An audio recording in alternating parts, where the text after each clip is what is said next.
By now, I imagine you've heard the exciting news that this Sunday, we're going to be having a worship service outdoors on our Olive Drive campus at 8 a.m. We're going to still have all the normal options available on Facebook and our website and YouTube. We're also going to be on Channel 23 at 11 a.m., but we're adding an in-person service that I know many of us are very excited about. We're going to have a time of worship and corporate prayer, a message from God's Word, an invitation, and even baptism. It's going to be an amazing time together.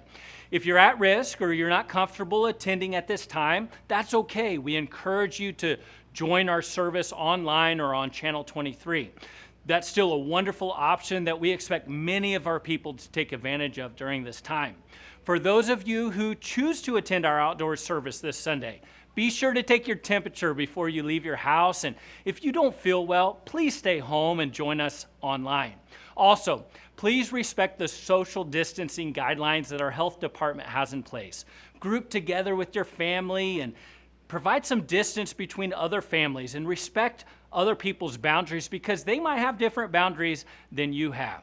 We know this virus is very contagious and not everyone who has it shows symptoms. So let's be smart about it. We want to respect our health advisors, what they've told us so that we can continue to have services like this every week. Also, our state has issued a mandate to wear masks, so we encourage you to wear a mask. Now, we know that there are people with certain health conditions who have been advised not to wear a mask. So not everyone's going to be wearing a mask on Sunday, but we encourage you to wear one if possible. Bring some water. I don't think it's going to be unbearably hot on Sunday. It's going to be 8 a.m. There's a lot of shade there. But there's going to be some that find themselves in a sunny patch. So please stay hydrated and healthy.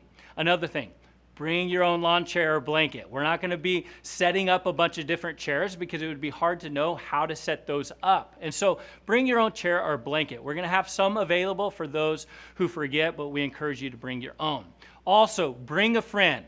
The message this Sunday is out of Hebrews chapter 11, and it's a very evangelistic message where the gospel is going to be explained very clearly. It's a great week to invite your one to church, that person you've been praying for, or at least invite them to view online. One last thing. We announced earlier that the health department informed us that our county would be back on the restricted list by Saturday, so we wouldn't have any indoor life groups on Sunday. However, that's now changed again. So some of our life groups will actually be meeting on Sunday.